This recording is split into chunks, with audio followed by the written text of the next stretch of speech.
Just do what you're doing and believe in yourself and stop worrying about things you can't control. Everything will work fine on the end.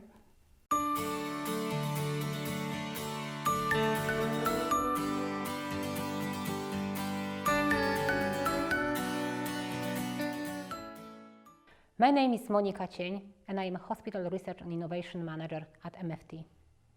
In Poland, I used to work in Polish Blind Association as a rehabilitation officer. I used to teach blind people how to walk with white stick. I used to teach them Braille and how to live independent. So my job involved lots of talking to my patients. And obviously when I came to this country, I wasn't able to do that because I was unable to communicate with nobody. My first job in UK was as a cleaner in Tesco. And they fired me after 3 days because they weren't able to communicate with me and tell me what to do. Because I used to work in Polish Blind Association, I used to work with people who were visually impaired. I always had my eye on the eye care center and I wanted to work there. So I applied for the job for the NHS. And obviously I didn't get that job because of the language barrier. And I applied again and again and again, and finally they said, okay, we cannot give you a job, but we can put you on the reserve list, which is like a bank for nursing. And if you want, you can start work as a bank staff, as a healthcare assistant, and then just walk around the hospital and see what you like and how the job will fit with you and with your development. So I said, yes, okay, let's go for it. And I was healthcare assistant for a year, and I was banking around the hospital on various wards. And by doing that, I was getting to know the language, the culture, the people, the patients, the workload. I applied to the eye care center as an ophthalmic photographer. And as I was there and I was learning more advanced imaging techniques, I came across the opportunity to apply for research ophthalmic photographer job. I've never done anything with research, but I said, just let's go for it. So as a research photographer, I was on the front line of research, and I found it very, very fascinating because I could see the patient eye before, during and after treatment. And in fact, I was the first to see whether the treatment is effective because I could see those changes. And I really like being in research because that was giving me higher purpose. So having these skills kind of set me up on another path because there was an opportunity to be seconded to clinical trial manager within my department. And I've been asked whether I would like to take on this experience, so I said yes. And I became the manager for the eye hospital when I was responsible for facilitating all clinical trials, responsible for targets, numbers, study delivery, responsible for the team of researchers who were working with me, and I was responsible for basically the whole study delivery in the eye hospital. And I really, really enjoyed that role. And now, 2 weeks ago, I just had interview and I became Hospital Research and Innovation Manager.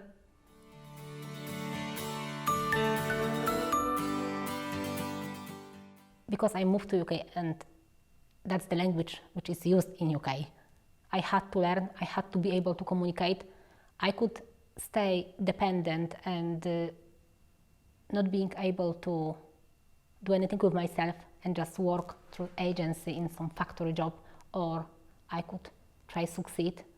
And that was a massive driver for me to be independent in this country. I wanted to be independent and I wanted to be able to own my life, my career here. And I knew that to be able to do that, I have to learn this language. I have to overcome my insecurities.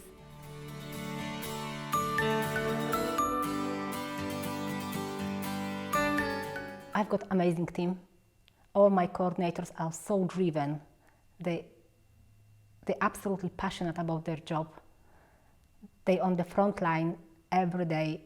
They're with the patients, they're with consultants, other health professionals. They are problem solvers. They're arms to cry for each other and for patients. They're absolutely amazing. I cannot praise them enough for what they do on a day-to-day basis. I think this is something in which we as a woman have got in ourselves, that we have got that caring nature, and my team is very female dominated, and I can see how difficult sometimes for them is to fit their personal life around the work career, how often they stay after hours because they've got job to do, and they do that not because I'm asking them to do that. They do that because they know they want to stay.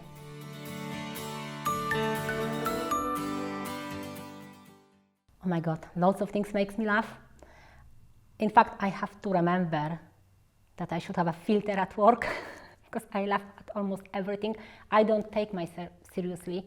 And especially at work, I like those moments when we start laughing at very, very little things and suddenly we infect each other and we just laugh for no reason.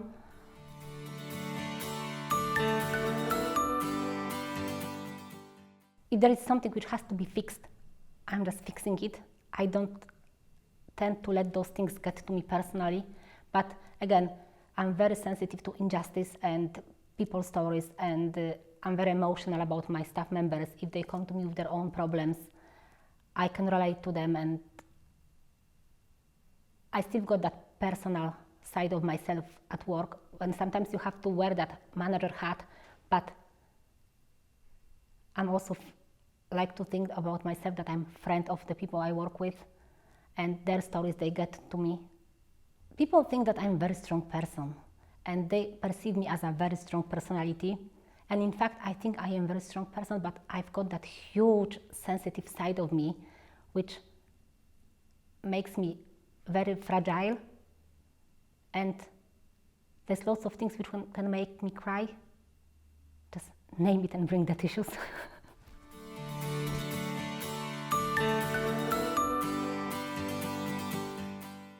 My real life superhero always was and will be my grandmother.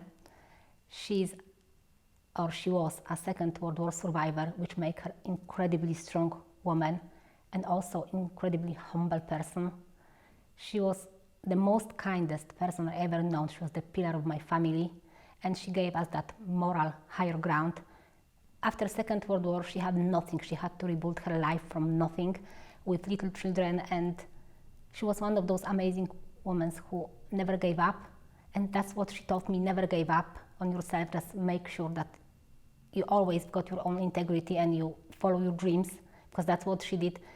She was my grandmother, my pillar, my friend, and I really, really miss her.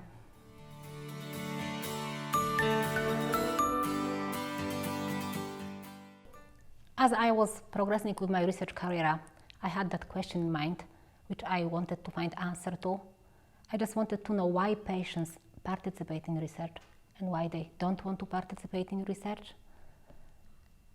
Because very often we were able to get patients through the screening phase and they met inclusion-exclusion criteria, but then for some reason they were declining to take part, and I just wanted to know why.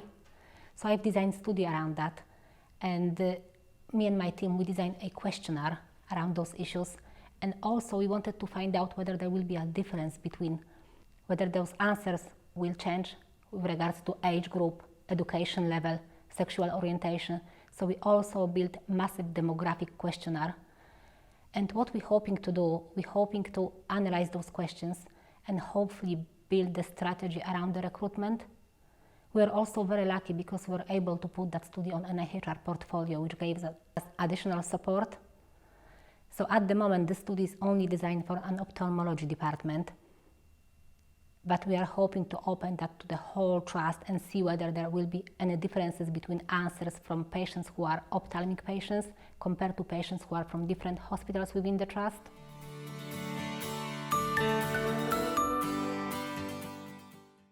The biggest advice I probably would give is don't be afraid to walk through open doors. If someone is giving you the opportunity, just take it, just grab it and own it.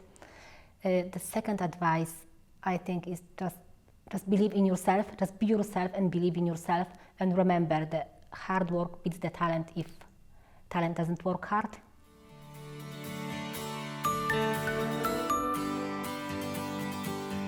As a manager, I support women in my department by providing the right work environment for them, which can fit around their personal needs. It is extremely challenging for me to facilitate that, but currently my team consists most of part-time workers. I think it's important that because females, they wear many hats during their lives, and at some point they became mothers, they've got other things in their real life they need to do, and most of them are unable to work full-time, And I think it's important to provide them with opportunity to work if they want to progress in their professional career. These women are highly trained, and I just don't want to lose them only because they've got other commitments in their lives.